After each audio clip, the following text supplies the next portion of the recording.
Bismillahirrahmanirrahim. Assalamualaikum warahmatullahi wabarakatuh. Perkenalkan, saya Khalis Abdullah dari jurusan Manajemen Bisnis Syariah dari kelas Manajemen Bisnis Syariah Angkatan 2019 Digital Marketing dari Institut Tazkiyah. Pada kesempatan kali ini saya ingin menjelaskan sedikit mengenai tentang zakat rikas dan juga sebagai tugas dari Ustadz Zulkarnain. Oke, langsung kita mulai saja. Zakat rikas. Oke, yang akan dibahas di sini ada pengertian dari zakat rikas, kemudian ada dalil-dalil dari zakat rikas, kemudian kriteria dari zakat rikas, yang keempat cara perhitungan zakat rikas, dan yang terakhir ketentuan dari zakat rikas. Kita mulai yang pertama. Pengertian zakat rikas. Zakat rikas adalah zakat yang wajib dikeluarkan untuk barang yang ditemukan terpendam di dalam tanah atau yang biasa disebut dengan harta karun.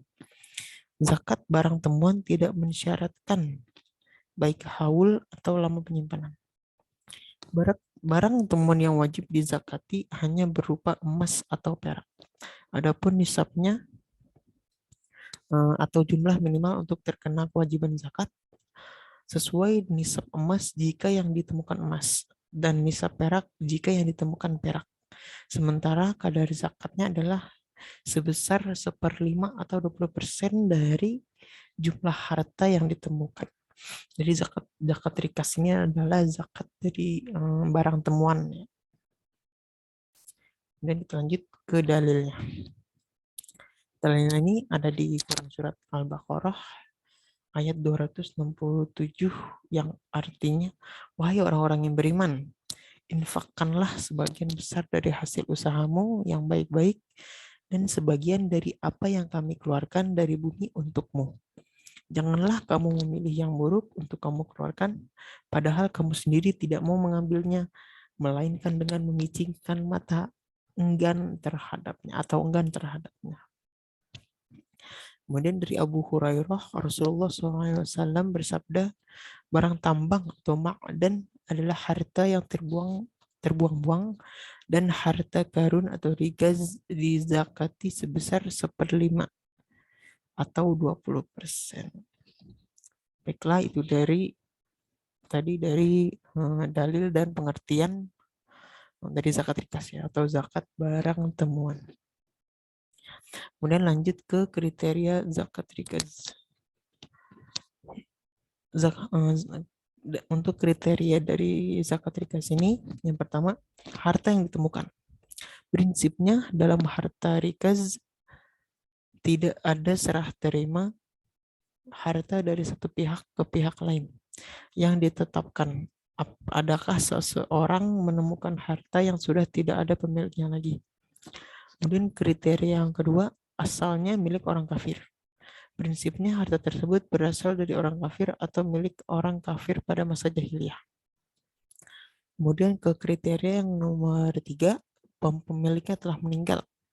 Prinsipnya pemilik asli harta itu sudah meninggal dan tidak memiliki ahli waris. Kemudian yang keempat, ditemukan bukan di tanah pribadi. Prinsipnya adalah jika seseorang tuan memiliki tanah yang di dalamnya terdapat temuan harta peninggalan zaman dahulu, dalam hal ini bukan termasuk ke dalam harta rikas yang wajib dikeluarkan zakatnya. Oke, itu tadi dari kriteria dari zakat rikas. Kemudian kita lanjut ke cara perhitungan zakat rikas. Oke, cara perhitungan zakat rikas. Sebagai contoh ya, contoh 1. Diketahui seseorang menemukan harta karun sebesar 1 juta. Maka ia wajib mengeluarkan zakat sebesar 20% dari 1 juta tersebut, yaitu 200.000. Menurut sebagian ulama, rikas ini juga kerap diserupakan dengan bonus atau hadiah. Misalnya seseorang mendapatkan hadiah dari suatu kuis sebesar 50 juta, maka wajib dikeluarkan zakatnya sebesar 20% atau sekitar 10 juta. Oke, dari penjelasan di atas, pengeluaran zakat 20% diperuntukkan bagi harta atau barang temuan yang terpendam. Hal ini diserupakan dengan wajib zakat yang dikenakan bagi harta hadiah atau bonus. Oke, berarti dari cara perhitungan zakat dikasih ini, berarti dari barang yang kita temukan, kita potong 20% sebagai dari zakat. Oke, kita lanjut yang terakhir, yaitu ketentuan dari zakat rikaz. Oke, ketentuan itu yang pertama, kewajiban zakat pada barang tambang berlaku apabila diusahakan oleh perorangan atau maupun perusahaan. Adapun jika dikelola oleh negara dan digunakan untuk kepentingan umum, maka tidak ada zakat padanya. Kewajiban zakat baru berlaku apabila hasilnya mencapai nilai nisab emas yaitu 85 gram atau perak 595 gram.